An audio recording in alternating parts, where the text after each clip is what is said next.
So, welcome to today's coaching clinic, and we're looking at a very important topic. Stop scaring yourself.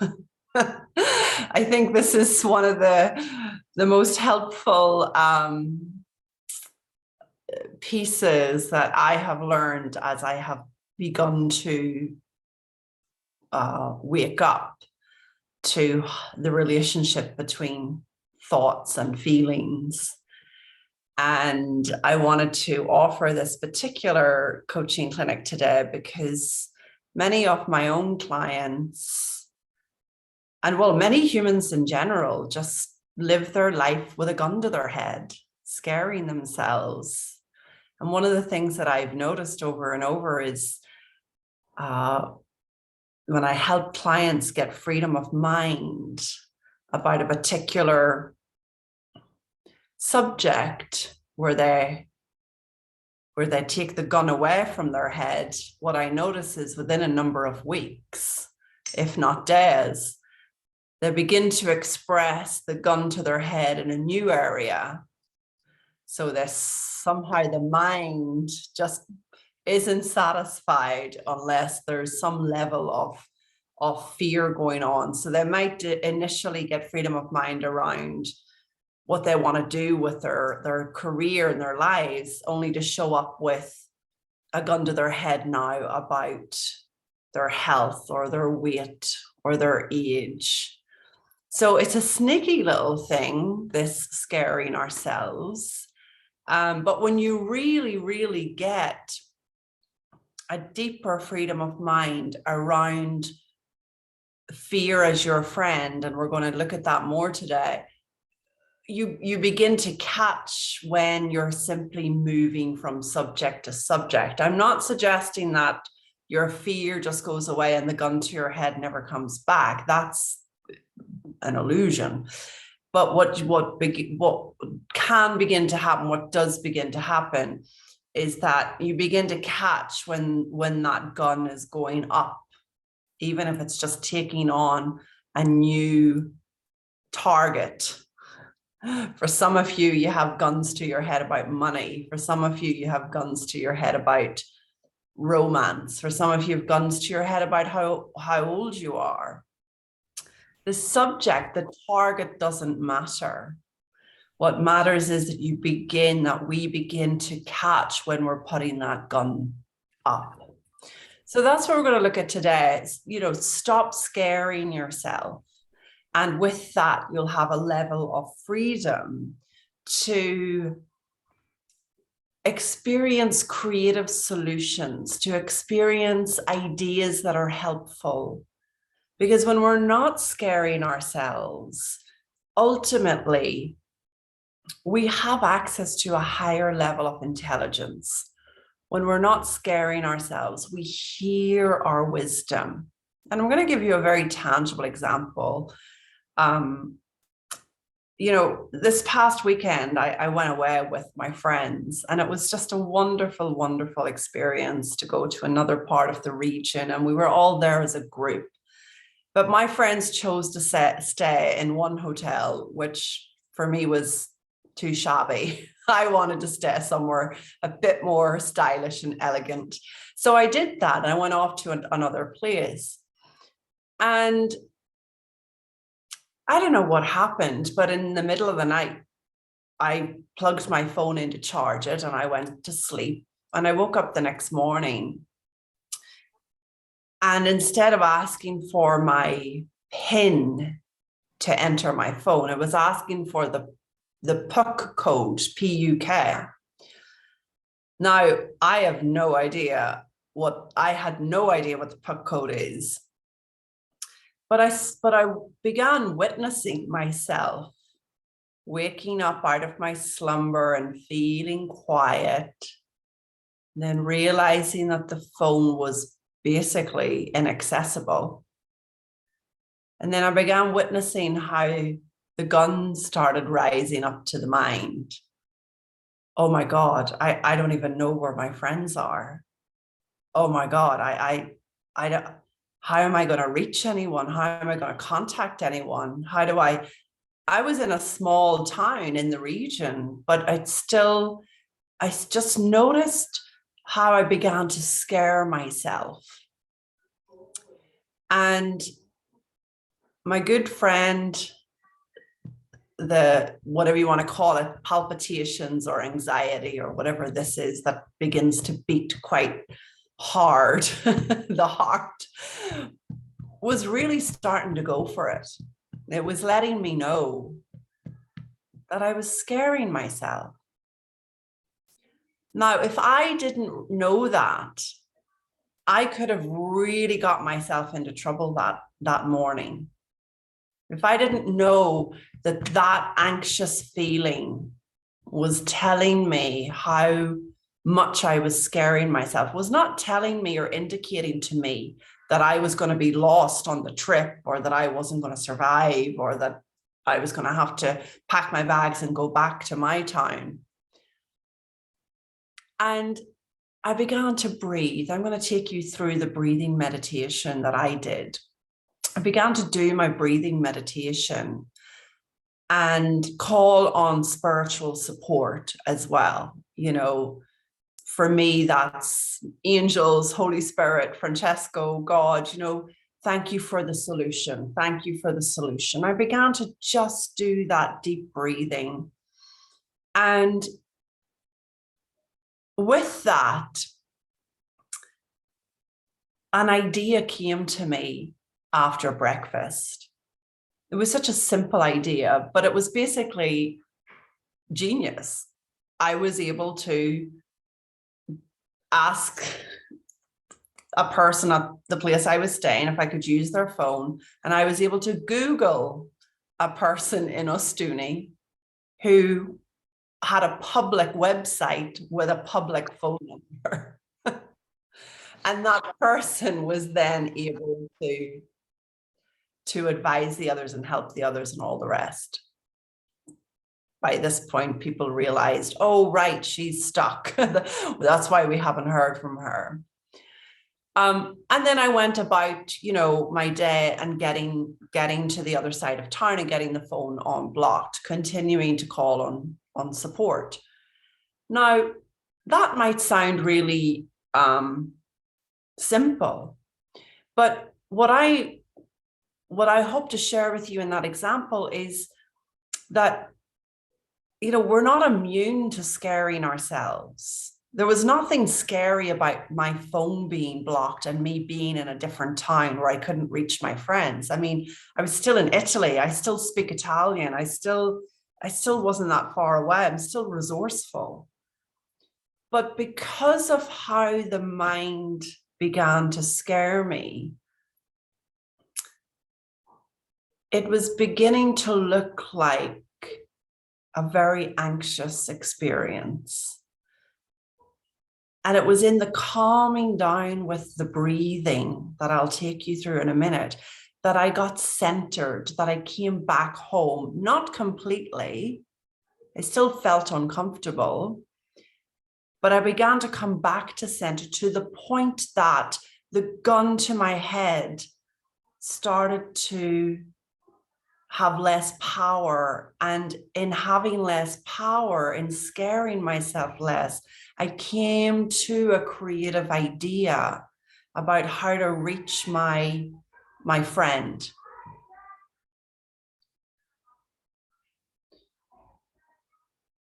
That's true of all of life, even in matters of life or death situations. That you can be scaring the life out of yourself and not see a way forward, not see a solution. But the moment you really begin to see that the feeling you're in is letting you know nothing about your current scenario,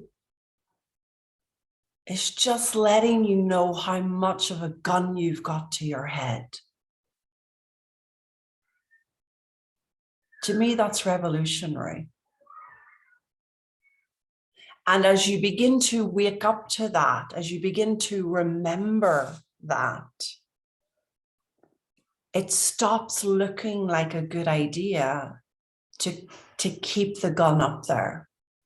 So maybe you do a breathing exercise, or maybe you go off for a walk, or maybe you switch the TV on, or maybe you write something out, or maybe you, I don't know what you might do.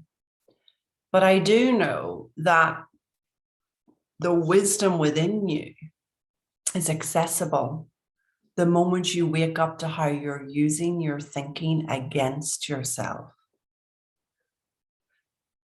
That's why our feelings are always love in disguise. Our feelings are always indicating where we're at with the mind. They are our friends. They are a form of love, tapping us, getting our attention, letting us know, hey, less of this, more of that.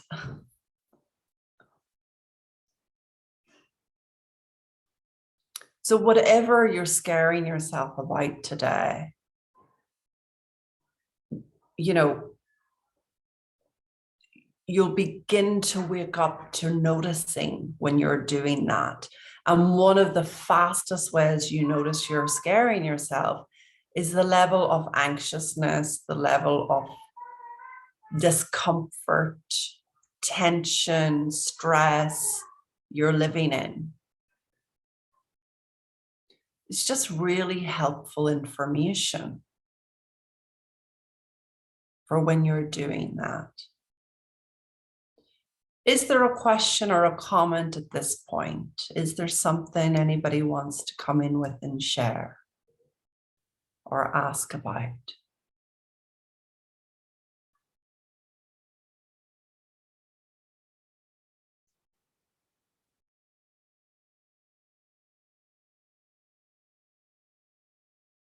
Maybe you know where you're scaring yourself. Pamela, did you put your hand up? Did you want to say something? Yeah. So you're saying friends are our feelings are our friends, and they tell us, they're a form of love telling us where our mind is at. Yeah. So it's just listen to your feelings and check in with your mind. Yeah, our feelings aren't telling us about a situation.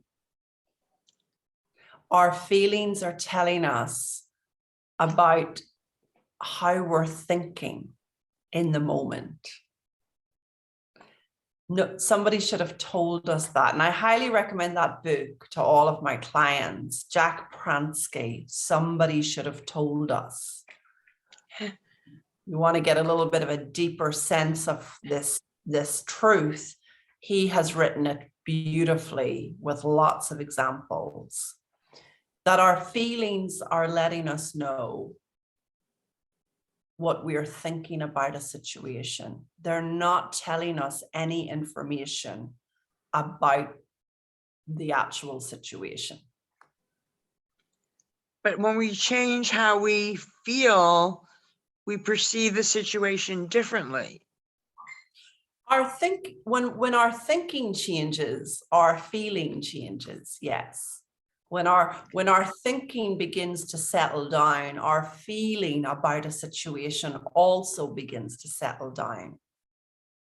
And the actual situation changes because your perception of it changes. Yeah, I mean, the situation tends to be just doing its thing, but how we're thinking about it is really informing us. Okay, thank you. Thanks, Pamela. Charlene. Hi, Grace. So what I've noticed I'm doing, can you hear me, by the way? Yeah. What I'm noticing is the question of alignment is like a gun to my head. Trying to stay, getting teary.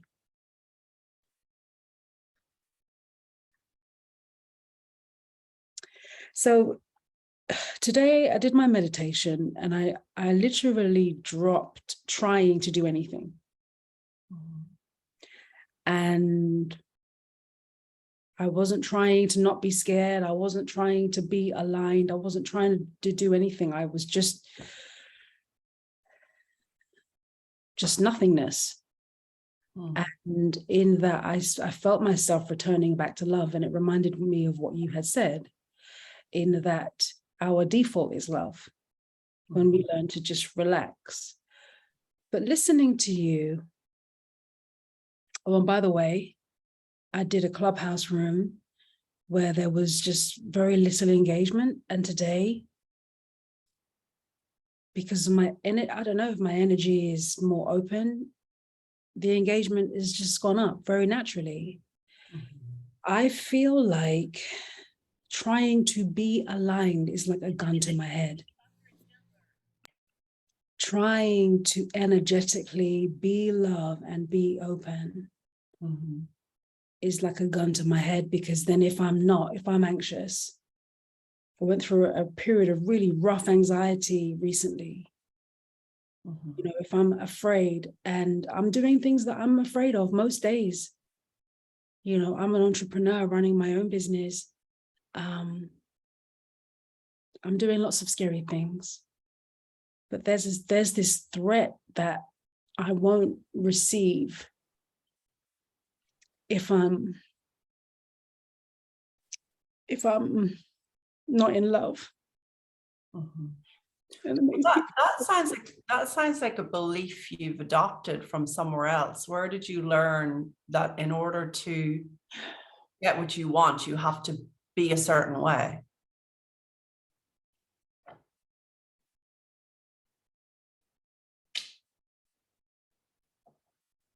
It sounds like your receiving is conditional on alignment or being in. I mean, where are you picking that up from? Multiple places.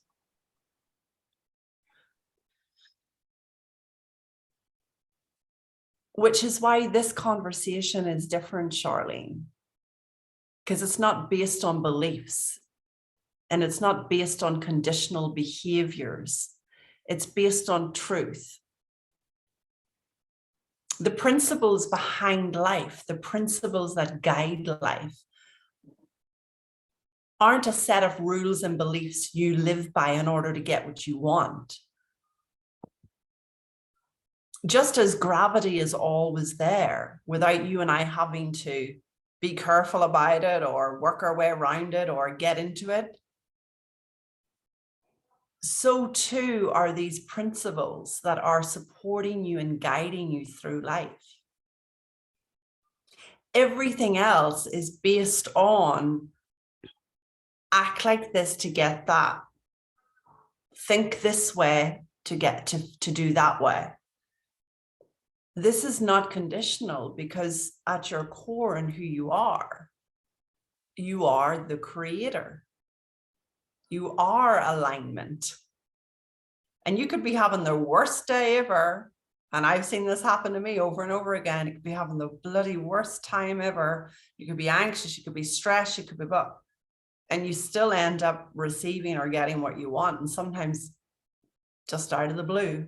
So what I know for sure is that your ability to receive, to take in, to get, to have isn't based on feeling a certain way. It just so happens that when you're stressed and anxious, you don't always see the direction when you need to come up with a solution. That's all. But you settle down and you get it, like in the example of my morning and with the phone.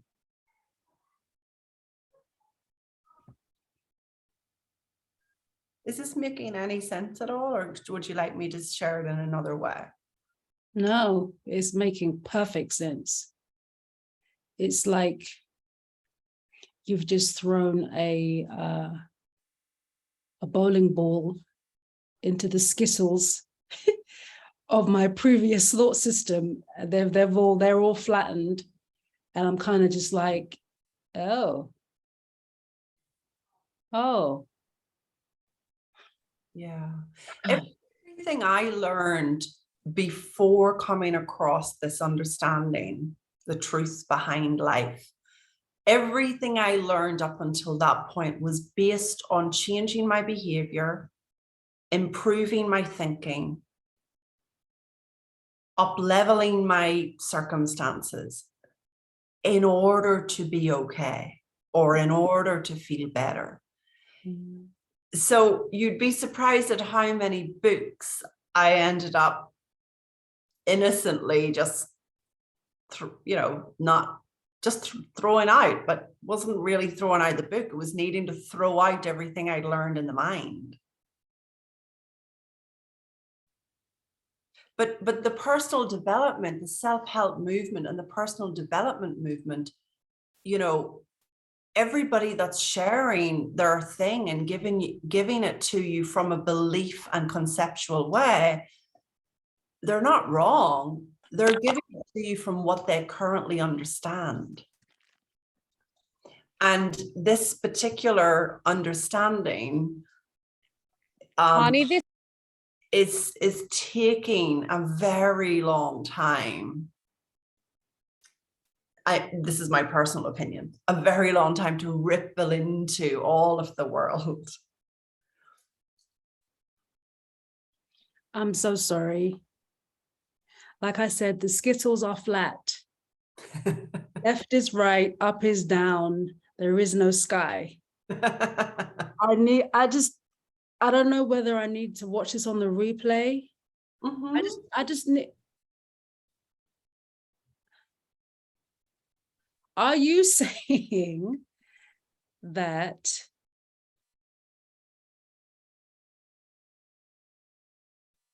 I don't need to even work at alignment in order to receive? Yes.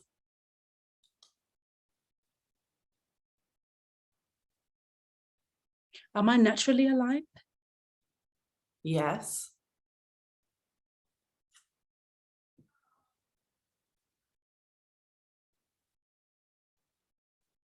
I feel like I'm going to cry.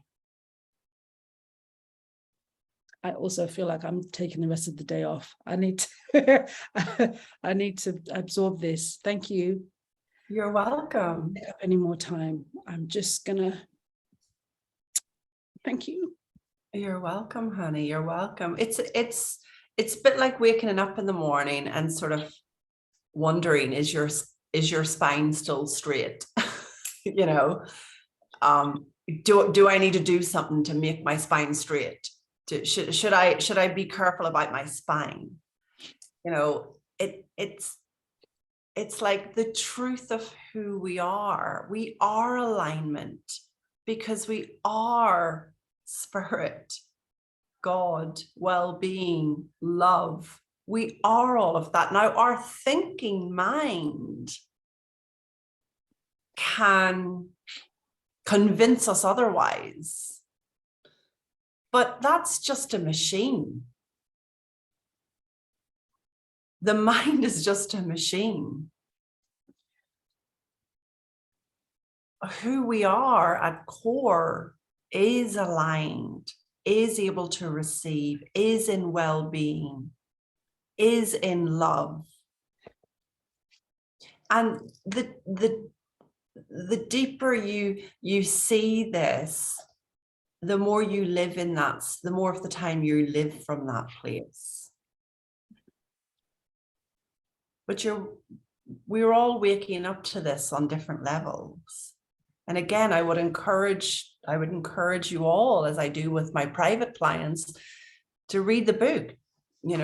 Somebody Should Have Told Us by Jack Pransky. I'm halfway through that book. Yeah, it turns things around. Good share. Thank you, Charlene. Good share. Every time you're waking up to the new level of the elevator. So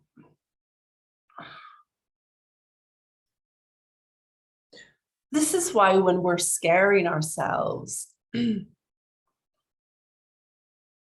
we just want to catch on to the fact we're scaring ourselves. And we do that by how we feel in the moment. And some people are a little bit skeptical that just noticing that we're scaring ourselves is enough to turn it all around. Well, it's a bit like when you're in a dark room and you're scrambling around, you can't find what you need to find, and then the light goes on and you can see clearly. It's the same thing with this. When you're scaring yourself and you're scrambling in the dark with the fear and the concerns and the worry and the this, the that, and the other, the moment you see you're scaring yourself, the light goes on. You may still have the physical feeling of fear like I did the other morning. I still had the physical feeling of palpitations for a little while, but the light went on. I saw, oh, Grace, you're scaring yourself. You've got a gun to your head. Just there, settle down. The light goes on, and with the light, the dark is dissipated.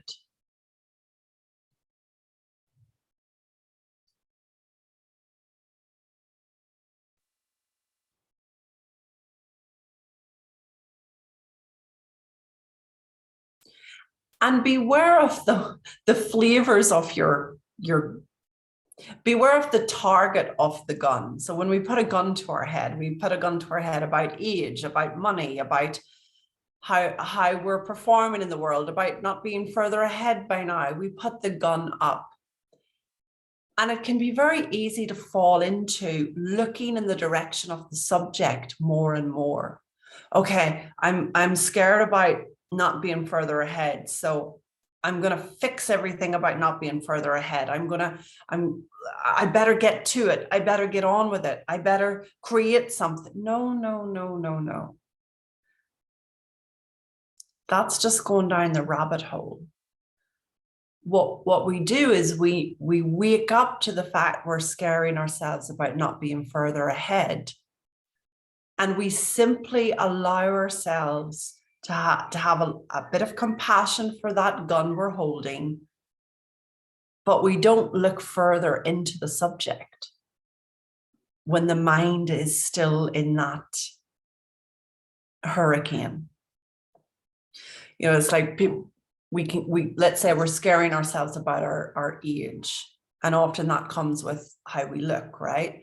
So we're going along life and we don't realize we're scaring ourselves about our age, but maybe we're just going along life, and on a day-to-day basis we're comparing ourselves, or we're getting worried about certain things and blah blah blah, and we get enough buildup of scaring ourselves about age that, you know, it looks like a good idea to, I'm exaggerating here, but it looks like a good idea to have plastic surgery or something like that. Looks like a good idea to purchase the most expensive creams on the market, you know, and we start YouTubing everything about age, and we start and how can we look younger and how can we look better, and we buy things to make us feel. We've gone down the rabbit hole because we didn't notice the gun to our head. Here's what happens when we wake up to the fact we're scaring ourselves. We're going about our day-to-day life and we notice we're starting to compare to other women. And then we notice that we're starting to feel a bit insecure about how we look. And then we start to notice that we want to purchase the latest things to look younger. But we don't act on any of these things because we're noticing what we're doing. The light is on. We're noticing how we're comparing ourselves. We're noticing how we think we should buy the latest creams. We're noticing the behavior that is playing out.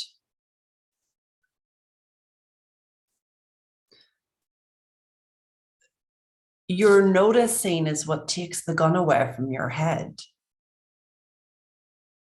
Your noticing saves you a lot of money from purchases that are coming from a place of deep scaring oneself versus desire. Remember, anything you purchase from a place of desire is a different story. But when you're purchasing from a place of insecurity, you're not always guaranteed the result you're looking for. So we stop scaring ourselves the more we're just noticing when that's going on.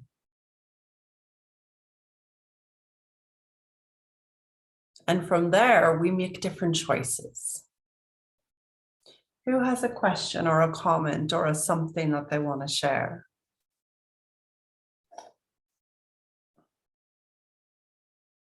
If anything. Or is there a specific thing you're scaring yourself about that you want some guidance or support on? Is there something that looks like the exception? Like my client said to me the other day, you know, her parents have become elderly, and her father in particular is really having a tough time physically. And she's been scaring herself a lot about what might happen next. And she said, you know, ultimately, I'd just like to be okay regardless of what's going on, because I realize I can't change his physical circumstances. But that looked like the exception to her. You know, she'd stopped scaring herself about her body. She'd stopped scaring herself so much about being a certain age and being single. She'd stopped scaring herself so much about her career path. Now she was into scaring herself about the family situation. Notice again, the gun just finds a new target. That's why we want to just wake up to when we're scaring ourselves. It would be a bit of an illusion to say it'll just totally go away in all areas. But you begin to catch it.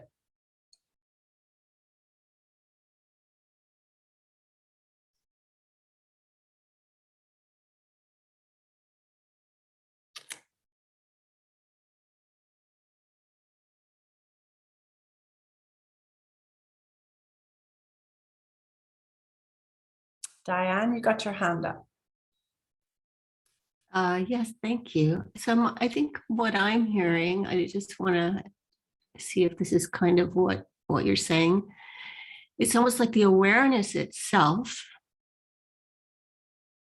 that we're caught in a belief or experiencing, let's say, the fear, and then we notice these thoughts. It's almost like the awareness itself, which is maybe the bigger mind, it's almost like that can be the insight that then helps you let it go. Yeah, beautiful. That's right. Yeah. And it's only maybe when you're in resistance, like sometimes I notice, I think this happens to a lot of people, is that when you're in resistance or judgment about whatever you're thinking and feeling, that's just another layer. Like, I shouldn't be feeling that.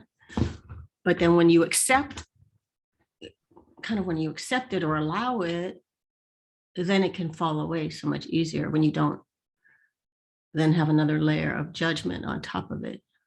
Yeah, that's right.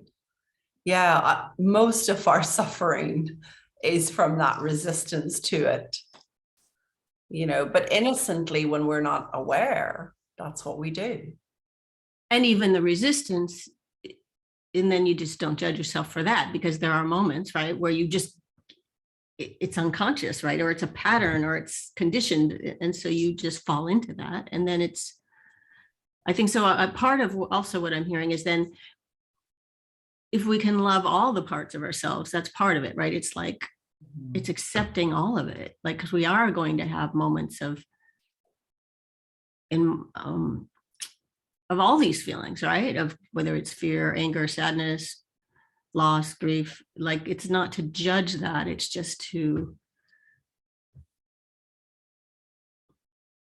maybe even just relax around all of it. Yeah. If we let our feelings flow, right, we're no longer afraid of them. Why would we be afraid of feelings if we now know all feelings are love in disguise? If I we tell let my clients, they're like the weather, you know, the weather is constantly changing, right? yeah, beautiful. If we're letting our feelings flow, they move on, they morph into new feelings.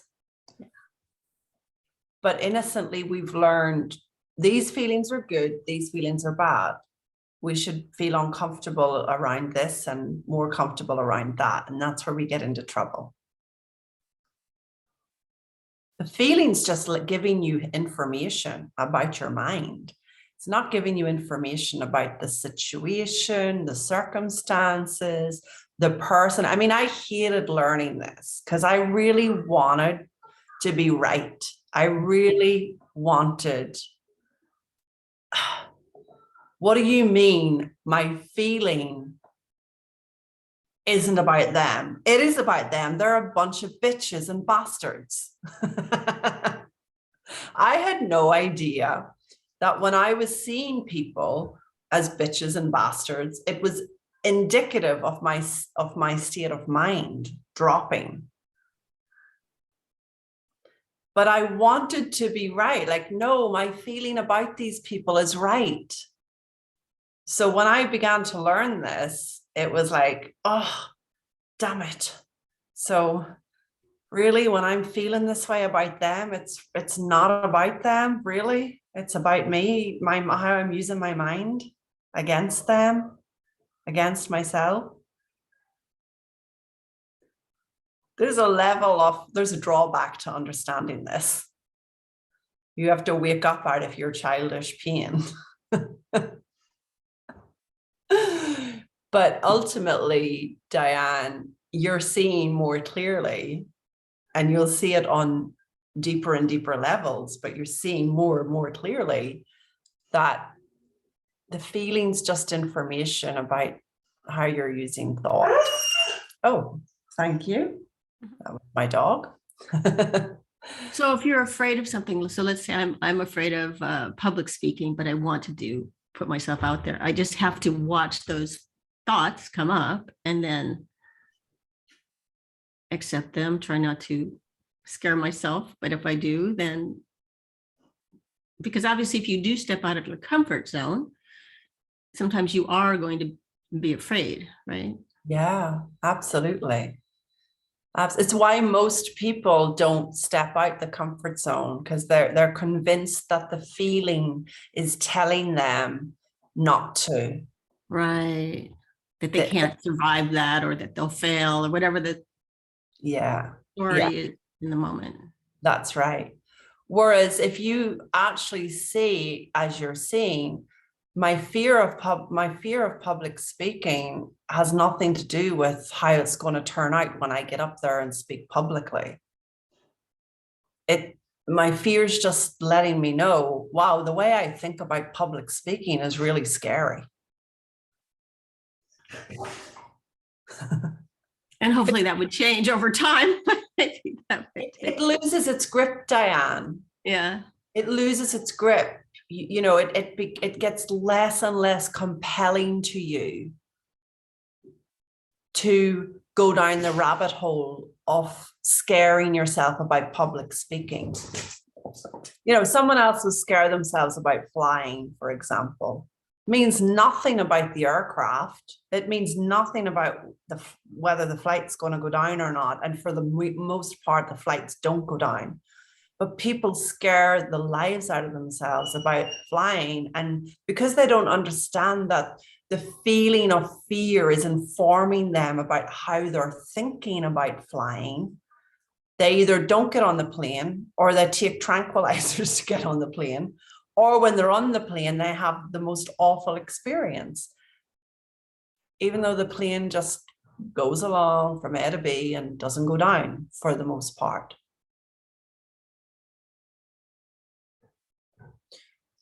When we don't understand what our feeling means, we stay tight and stuck and small. When we start to see what the feeling means, we wake up out of that level of stuckness. We do the public speaking regardless. And we start to have a fresh experience. We start to see, gosh, all my thinking about public speaking really isn't helpful, because when I'm up there, I'm just up there. Everything I thought about public speaking just got turned on its head. I might even enjoy it. And that, yeah, then levels of joy emerge. Exactly. Exactly. Exactly. Thank you. You're welcome. It's honestly, it's the most helpful thing to know this. It really is. You know, we're still human. We're still in the human experience. We're still going to put a gun to our head about things. We're still going to get scared. Okay.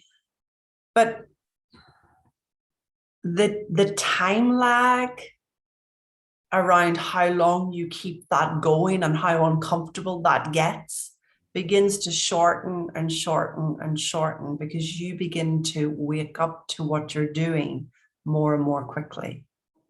You get sensitive to the feeling, and you remember when you remember, doesn't matter when, but you remember when you remember, oh, this feeling isn't about the situation or the person. This feeling is my friend letting me know how I'm using my mind.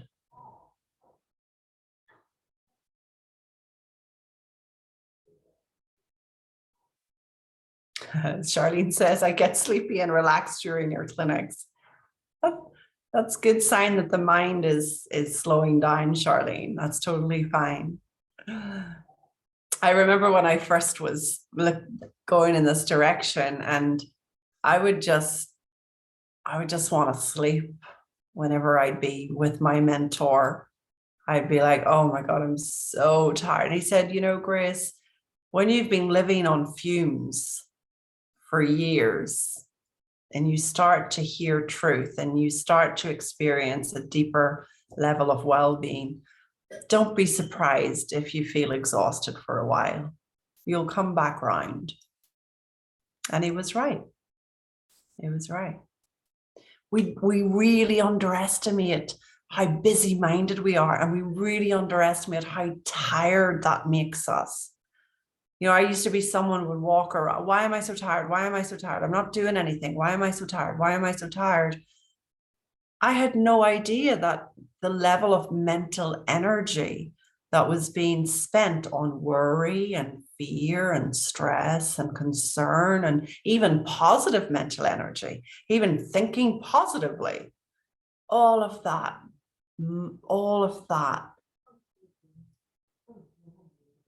was a use of thought that made me tired. So don't be afraid if you need a nap. Don't be afraid if you end up having a sleep. Shall we go into the meditation now? I know we're kind of doing it way about, but I'd like to take you through this gentle meditation because it will really help you remove more of the gun from your head.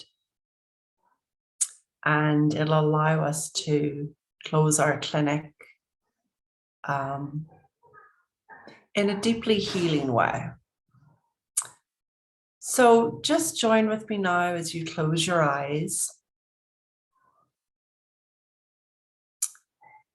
And I'm just going to really use the breath that I personally use when I'm scaring myself. And it's not a breath that I came up with. It's widely known that when we make a humming sound from our inside, it has a deeply relaxing effect on the nervous system. And so when I've gotten myself really scared, and particularly after Francesco died, my partner, and I used to get this anxious feeling in the pit of my stomach when I thought about his death. because I forgot during that time, I forgot that the feeling was telling me how I was using my thinking. It was not telling me about his death. But because I forgot, I was captivated by that feeling of anxiety in my stomach for a while. But ultimately, when we breathe into uncomfortable feelings, they also dissipate to a degree. So there's a combination here of waking up to what you're doing with your thinking, but also letting yourself breathe into the discomfort, the fear, the anxiety, the worry, as a means to helping it lose its grip. So this humming breath is really supportive, and you might feel a little conscious, but your lines are muted, so don't worry. But this is a breath that I'd encourage you to do regularly, and particularly when you find yourself scaring yourself. And it goes like this. Generally, we just breathe in for 4. So we're coming in, 2, 3, 4, holding for 2. And then the out breath is a hum. So it goes like this.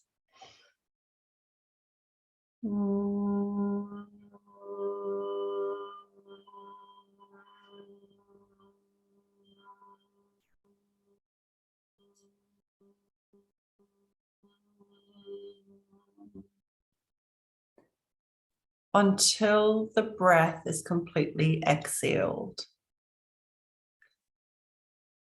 So let's get in the rhythm of doing that a little bit as I take you through this guided meditation, but let's start with that.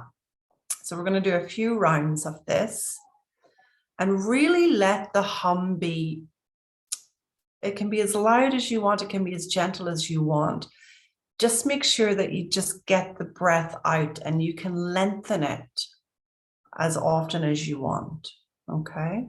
So let's do a few rounds of this style of breathing to support you. So breathing in through the nose, 2, 3, 4, hold, and humming the out breath.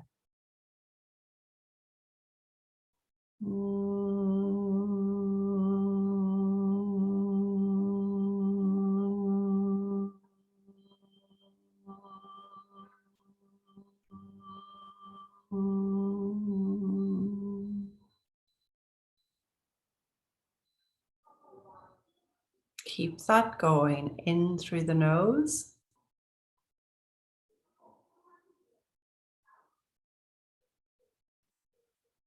And humming it out.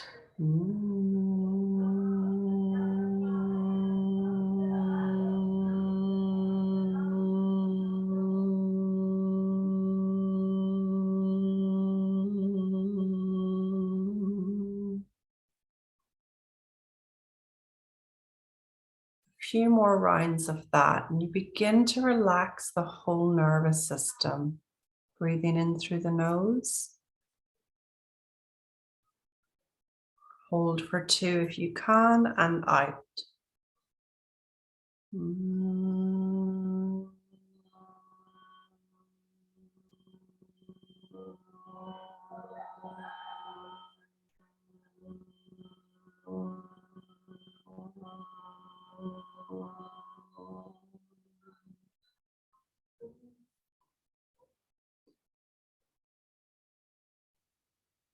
This time, if you want, you can actually let your teeth touch each other.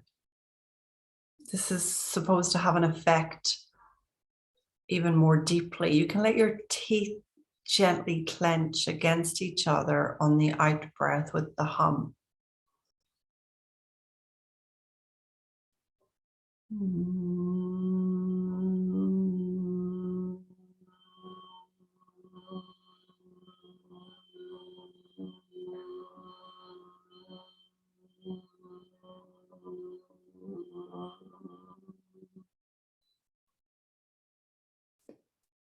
And depending on how anxious you might feel on any given day, you might find that that out breath is short. That's okay.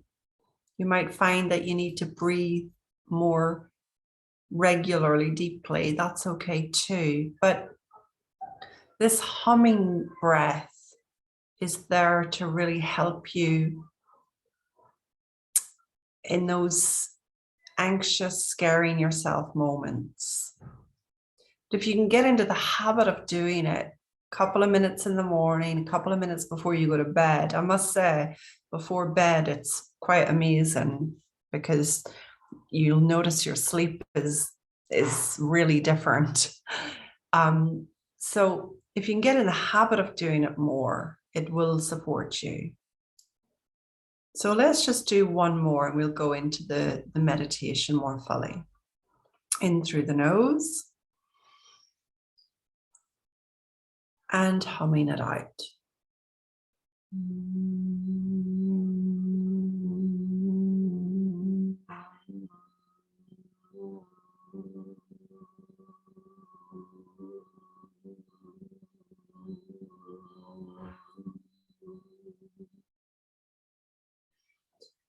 Now see roots coming from your feet down through the ground, down into the underground, right down to that rock at the bottom of the earth, and wrap those roots around that rock.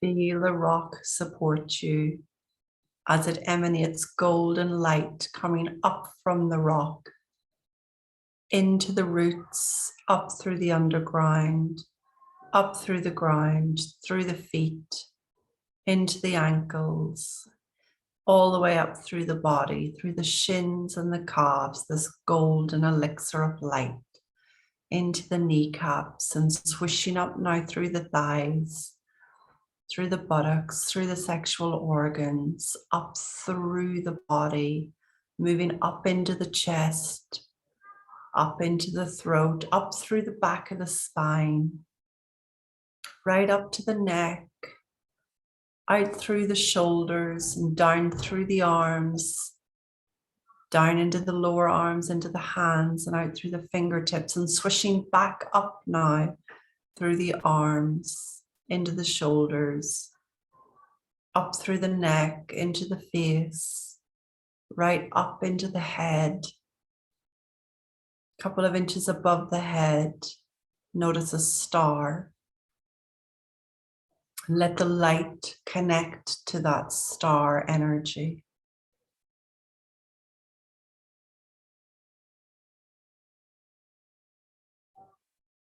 Just breathing normally now, breathing gently now.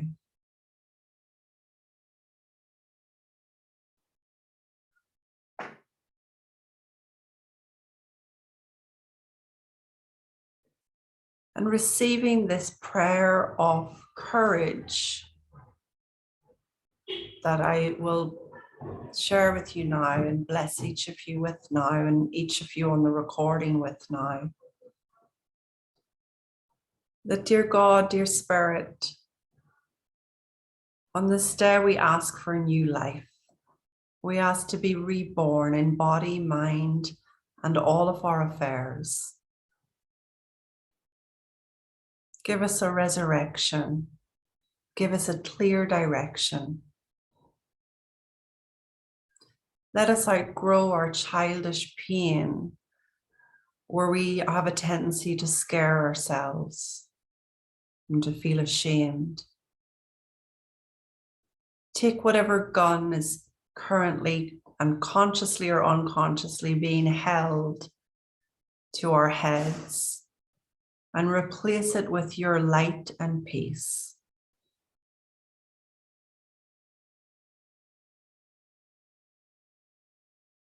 We choose to consider as possible the total transformation of every situation that is concerning us right now.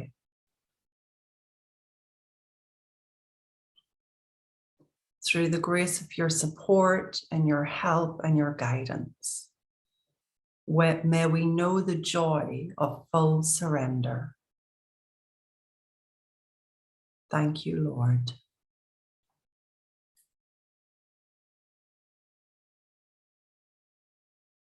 Just feel that divinely guided prayer touch your own spirit. Doesn't matter what you believe in. Drop any resistance to receiving this blessing.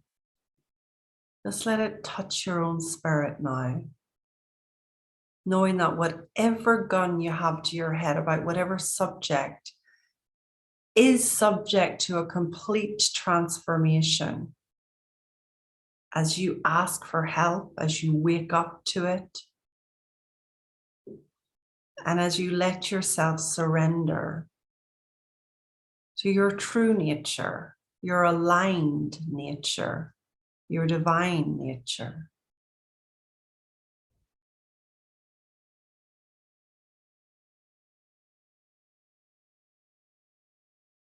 Notice the golden light completely circling your whole being.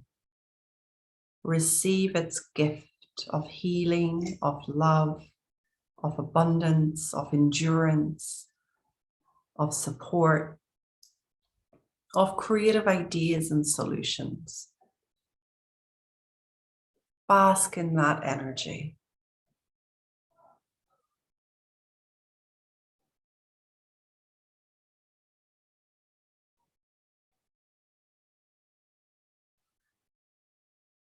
Feel the aliveness of a total transformation in any area you're scaring yourself about.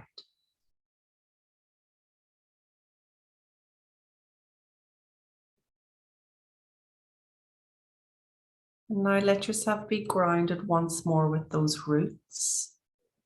See them coming down from the feet into the floor, into the ground, into the underground, all the way down to that rock at the bottom of the earth. Wrap those roots around that rock. Completely supported here and now.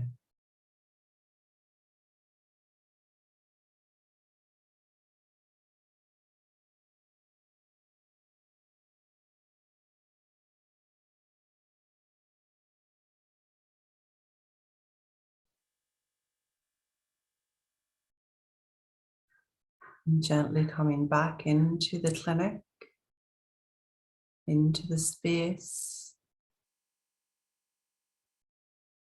Moving your fingers, moving your toes. Opening your eyes. And letting yourself be here now.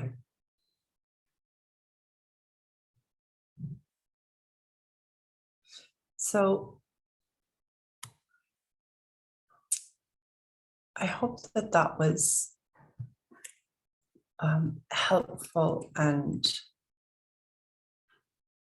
easy for you. I know it's not always easy, but I do think that in your desire to transform, in your desire for something less scary as an experience, you find your way. So here we go. Thanks, Grace. Lovely session. Yeah, no problem, Lynn. We're finishing now. I'm just going to add the new link here. If you're interested in any of the digital courses, if you love being here and you would love to do something that is available now on a digital version, something recorded, then over on gracefulcoaching.net/courses/, you'll find that we're building a digital library, and there's already some amazing courses up there that you can purchase from, I think, as little as £57 and upwards. So feel free to check that out. And I look forward to being with you next Tuesday for our clinic again. Lots of love, everybody. Take care and thanks for being here. Ciao.